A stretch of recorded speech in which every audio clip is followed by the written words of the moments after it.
Siguiente punto, que a mí me parece importante, y que además lo es. Es importante el tema de los mayores. He hablado muchas veces del tema de los mayores en muchos lugares de España. Bueno, quizás porque no sea mayor, pero he hablado de esa cuestión. Mire, hay tres maneras de acercarse a ese tema, y a lo mejor hay una cuarta, pero bueno, hay un problema de envejecimiento de la población, hay un problema de la soledad no deseada y hay un problema de la vejez en los centros residenciales de los mayores. Esas tres cuestiones están ahí encima de la mesa y bueno, las conocemos todos. ¿Qué quiere decir el envejecimiento? El envejecimiento quiere decir que nosotros en este momento, en el año 19, tenemos 9 millones de personas mayores de 65 años, es decir, el 19,3% del total de la población, 19,3% del total de la población, y que el INE calcula que en el año 68, o sea, dentro de 40 años, podríamos tener en España más de 14 millones de personas con más de 65 años. Es decir, pasaríamos del 19,3 al 29,4. Es decir, aquí hay un problema importante. Estamos inmersos en eso que algunos llaman el envejecimiento del envejecimiento. Y además, no solamente este es un tema destacado, sino que algunas cosas han cambiado en el seno de la sociedad española. Miren, los recursos de apoyo familiar ahora son mucho más complejos que antes, bastante más complejos que antes.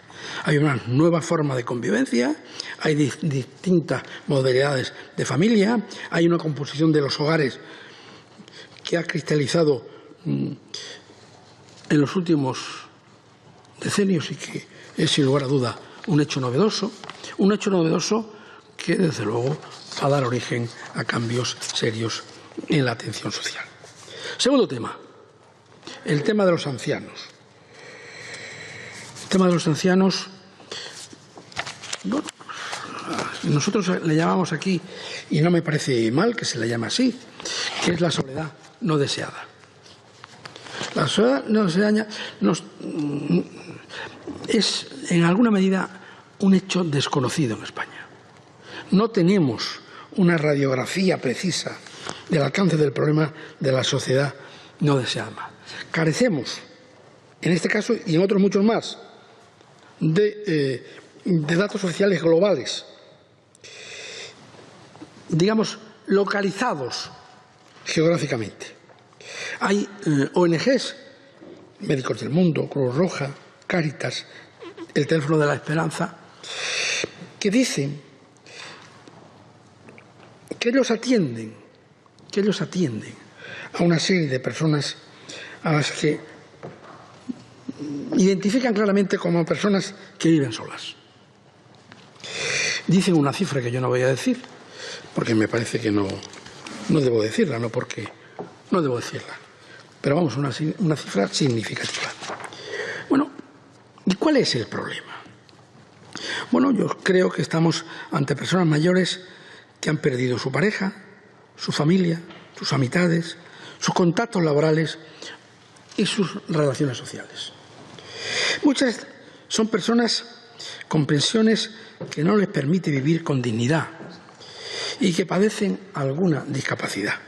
Muchas de ellas, durante periodos de tiempo prolongado, no tienen contacto alguno en la vida ordinaria, no tienen contacto alguno con otros seres humanos y a veces carecen de él durante semanas y meses. O sea, gente que está sola, la sociedad, mire usted, que viven solos. En el Reino Unido se han preocupado de esta cuestión y tienen algunas estructuras políticas administrativas que se ocupan de la soledad no deseada. En España, institucionalmente, no tenemos nada de esto. Y el problema de los mayores no entra en las prioridades de los gobiernos, no digamos más ni menos. En nuestro caso, nosotros hemos ido en otra dirección. Y la sociedad ha dejado de responsabilizarse de esa cuestión y se lo ha trasladado de alguna manera a las familias. Entonces, el inserso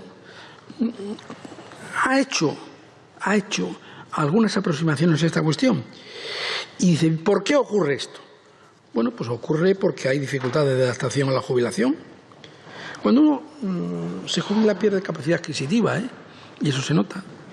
Hay una desvinculación social destacada, se pierden amistades, se empobrecen las relaciones sociales, se reducen las actividades fuera del hogar. Aparecen fenómenos adversos, la dispersión, el alejamiento de los hijos, la viudez. Y también hay un problema de salud, de depresión continuada y de salud mental deteriorada. Por lo tanto, yo creo que este es un tema sobre que es necesario abrir un debate social para encontrar vías efectivas que aborden este tipo de iniciativas. Hay que conocer, hay que concienciar, hay que gestionar, hay que prevenir la soledad de las personas mayores. Porque son claves para todas ellas son claves para disminuir sus consecuencias. Y vamos a plantearnos el otro tema, el tema de la vejez en los centros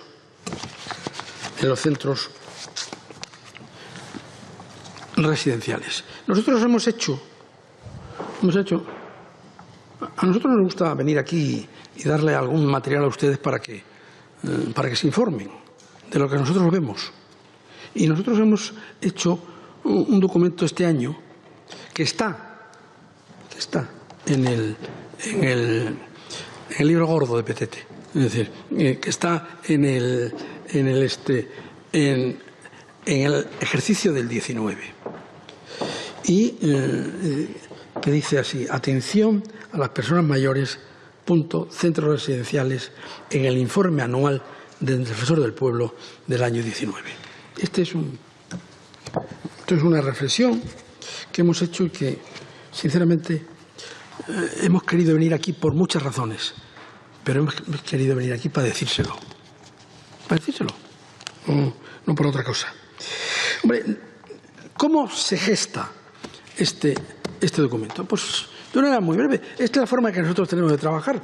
A lo mejor no le gusta a otros, pero a nosotros nos gusta y nos da seguridad. Mire, en el año 17, a finales del 17, se recibieron muchas quejas de ciudadanos que se quejaban de cómo funcionaban el sistema residencial. Y entonces, a la vista de estas quejas, nosotros iniciamos un conjunto de actuaciones de oficio con todas las comunidades autónomas. Insisto, nosotros queríamos ver qué atención se le prestaba en estos centros a los residentes. Y queríamos ver en qué medida las actuaciones que realizaban las administraciones públicas garantizaban los derechos de las personas mayores que viven en esos centros. Entonces, teníamos un doble objetivo. Bueno, en el informe del 18, empezamos a finales del 17. En el informe del 18, nosotros hicimos algo que nos parecía que era destacado, que es decir qué es lo que en las residencias públicas y en las residencias privadas de la tercera edad existentes en España se actuaba desde las comunidades autónomas. Nuestro sujeto aquí siempre es la comunidad autónoma. Siempre. Luego las comunidades autónomas se organizan como tengan que organizarse. Ese no es nuestro problema. Pero nosotros a quien nos dirigimos es a las comunidades autónomas. Y de alguna manera las comunidades autónomas en mayo del 19, comenzaron a responder a los problemas que habíamos iniciado en el 17 y que habíamos presentado en el 18. Y aquí nos encontramos con una serie de hechos que se relatan en esta monografía y que son de alguna manera hechos significativos. Mire, esta es una situación donde las regulaciones son muy dispersas, y donde los requisitos que deben reunir los centros residenciales, bueno, pues no están homogéneamente señalados. Por lo tanto, las comunidades autónomas sería bueno que fueran pensando en la posibilidad de hacer un esfuerzo de actualización y algún esfuerzo de armonización. Estas palabras son tremendas en la literatura política española, pero bueno, yo creo que hay que hacer lo uno y lo otro. En segundo lugar, los datos son pocos y escasamente fiables. ¿Por qué no lo voy a decir? No existe un mecanismo eficaz compartido por todas las administraciones para recopilar los datos que permitan realizar estadísticas fiables y que se actualicen periódicamente. Y claro está, es muy difícil levantar estrategias de acción política si uno no tiene la información adecuada. Este es un problema. En segundo lugar o tercer lugar, no, el orden ya no me lo sé, pero me da lo mismo. Las plazas son relativamente insuficientes. Las plazas que hay en las residencias públicas o concertadas para atender a la demanda existente no son muy abundantes. Son relativamente poco suficientes. Y claro, eso plantea un problema. Y es que si uno dota las plazas, pues tiene que tener presupuesto. Esto lo he aprendido yo en esta casa y lo he defendido durante muchas veces en esta sala. Hay un problema de escasez de personal. De personal normal y corriente. Mire, yo solamente he ido a una asamblea de una comunidad autónoma. A Madrid. A mí me invitaron, ningún otro defensor había ido a ninguna asamblea, pero me invitaron y fui. Y bueno, la primera cosa que salió encima de la mesa es que las ratios de personal de atención directa, que es esencial para mejorar la calidad asistencial de la residencia, se perdían en la noche de los tiempos. Y que, bueno, cada vez hay más usuarios y con más edad y con más dependencia y, desde luego, no hay personal para atender esta situación. Se necesita más personal y se necesita más personal con una formación adecuada. Bueno, yo creo que en alguna medida, cuando alguien se dedique a resolver este tipo de cuestiones, debería tratar de ver en qué medida se tienen el personal adecuado y se programa la presencia del personal adecuado a lo largo de una serie de ejercicios. Mire, un tema complicado. Mire, la atención sanitaria. La atención sanitaria en las residencias españolas es muy general. Es muy general. No, aquí todos sabemos que cuando se detectan problemas y en circunstancias normales los residentes son derivados al Sistema Nacional de Salud. Bueno, estoy hablando de cuando se detectan problemas. Los residentes son derivados al Sistema Nacional de Salud. Y claro está, pues bueno,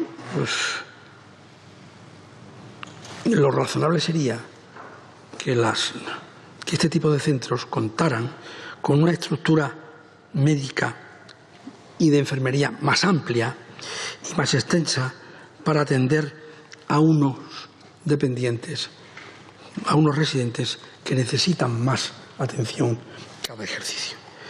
Por lo tanto, quédense con esta idea, porque esta es una idea importante. Bueno,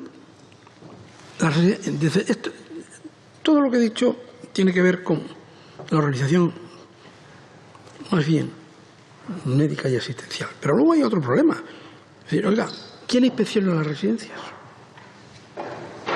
Las residencias, bueno, pues deberían tener un personal relativamente formado en la gestión de las mismas, y pues no lo tienen. Hay un tema que para mí es un tema destacado e importante. Primero, ¿cómo se han de regular los ingresos involuntarios? Los ingresos involuntarios, es decir, cada vez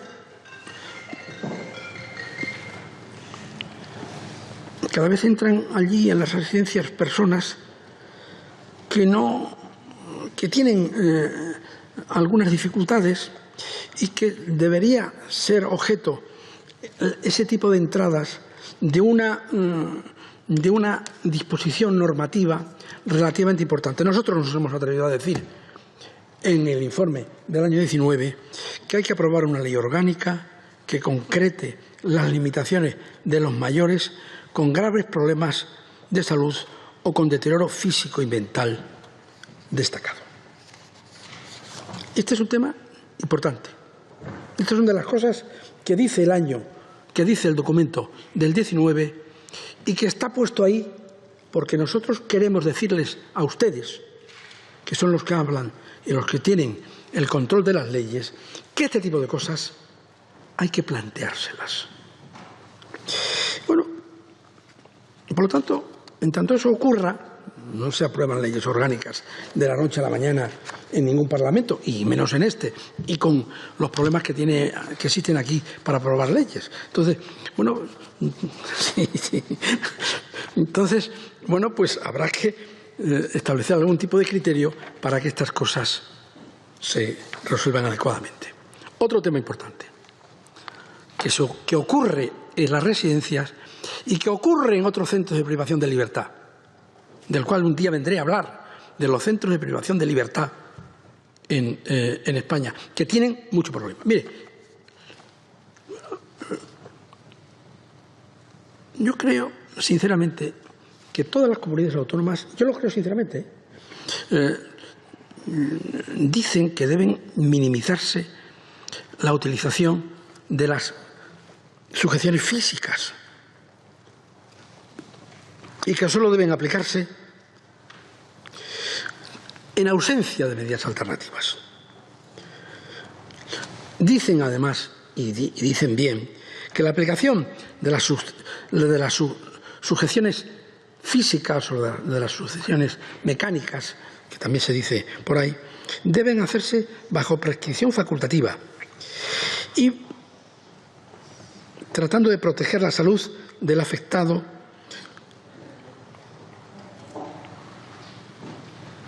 su seguridad y de alguna manera evitando que los riesgos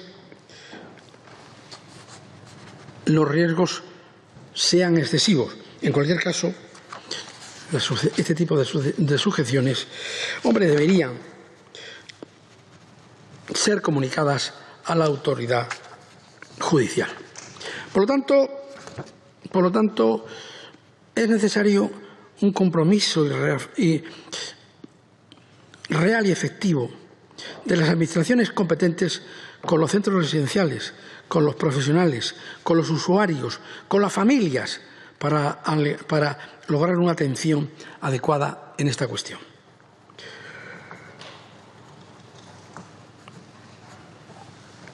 Mire, si uno ha hecho este repaso que yo he hecho aquí, que vaya a continuar haciendo más cosas y diciendo más cosas, pues uno tendrá que decir que la pandemia ha puesto de relieve una serie de sucesos que de alguna manera hay que corregir. El conjunto del sistema residencial de mayores en España adolece desde hace años de una serie de disfunciones que es necesario corregir. Fíjese lo que he dicho, adolece desde hace años. No es imputable, hay errores en el camino, pero no es imputable a esta situación. Adolece desde hace años de una serie de disfunciones que hay que corregir, hay que cambiar el modelo. Y ahí están ustedes. Yo no estoy, yo me dedico a otras cosas. Estos son, por tanto, los retos que hoy tiene planteados este sector y que con toda seguridad se incrementarán en el futuro, pues como ya hemos dicho, la población usuaria de estos servicios crece y seguirá creciendo a lo largo de los próximos años. Y si esta población crece y seguirá creciendo a lo largo de los últimos años, pues deberíamos ser capaces, desde un lado o desde otro, de proporcionarles la atención adecuada. Y voy a hacer una cosa que me parece que tiene algún interés el que yo lo haga. Mire, voy a hablar, el defensor podía haberse quedado ahí. Yo me quedo aquí, yo digo lo que hay en el final del 19 y de alguna manera, pues no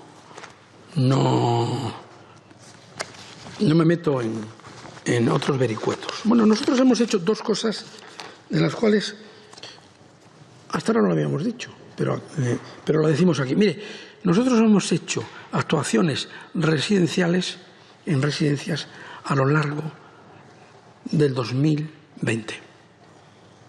Lo hemos hecho. Lo hicimos después de acabar con el informe del 19. El informe del 19 se acaba en marzo y nosotros hicimos estas actuaciones en residencias el día 2 y 3 de abril del año 20.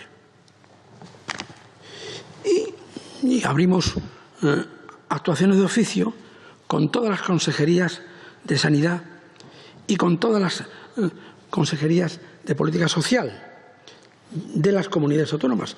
Nosotros no nos metemos en la estructura que tienen las comunidades. Hay estructuras que dicen que tienen consejerías de Sanidad y hay que tienen consejería de Servicios Sociales. Me están entendiendo perfectamente, ¿no? Supongo que no será el único caso, pero habrá más casos. Pero en cualquier caso, nosotros nos dirigimos a los unos y a los otros. ¿Y qué queríamos hacer nosotros? Bueno, pues queríamos conocer la estructura de respuesta que se da a este tipo de residencias en cada territorio y, desde luego, favorecer una serie de medidas de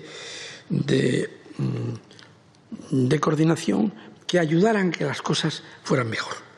Nosotros hemos solicitado a las comunidades autónomas, entre otras cosas, las medidas adoptadas para reforzar la atención sanitaria en centros sanitarios públicos o privados, los protocolos, los dichosos protocolos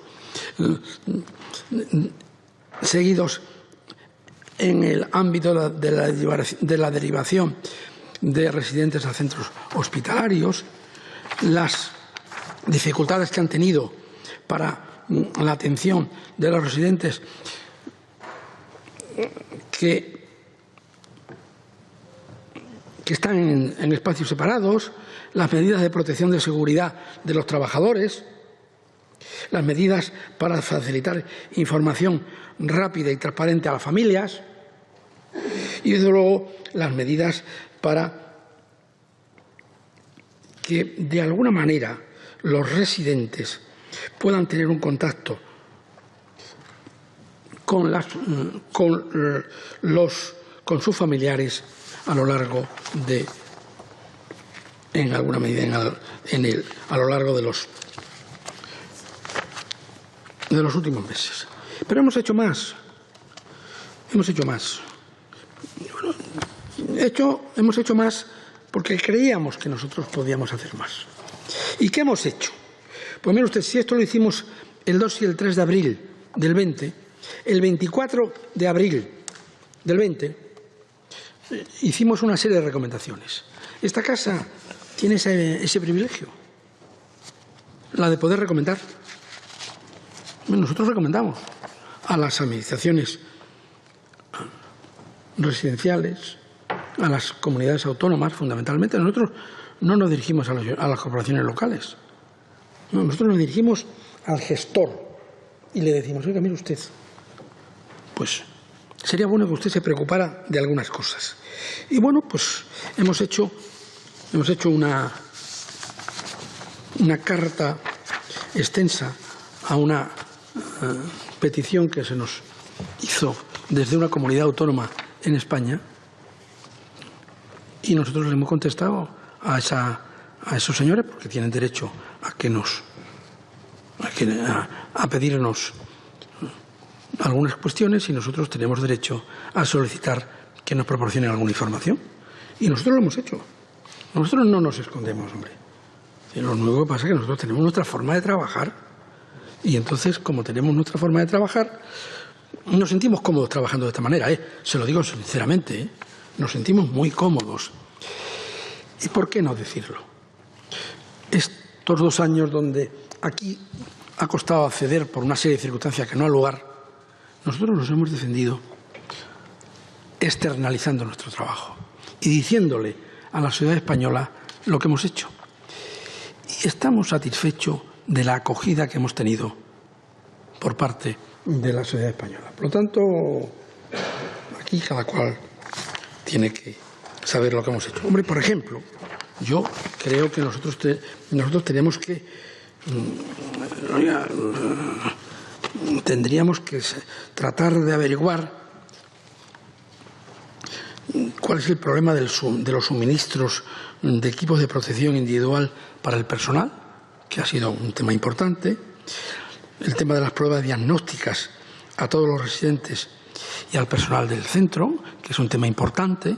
Entonces nosotros le estamos diciendo a las comunidades autónomas que estas cosas nos interesan y que deberían interesarle también a ellos, y que nosotros nos parece bien. Hombre, ha habido que suplir bajas laborales, Ha habido que suplir bajas laborales de los trabajadores por una serie de circunstancias, entre otras cosas porque enfermaban. Y bueno, pues las cosas hay que hacerlas, ¿no? Bueno, hay que admitir la existencia de un representante de la familia, por decirlo de alguna manera. Y ese representante de la familia pues debe tener una información continuada de cómo está el residente. Y hay que facilitar el que en algunos casos se traslade esa persona al hogar familiar sin perder el derecho a no volver al centro residencial, siempre y cuando las circunstancias se lo permitan.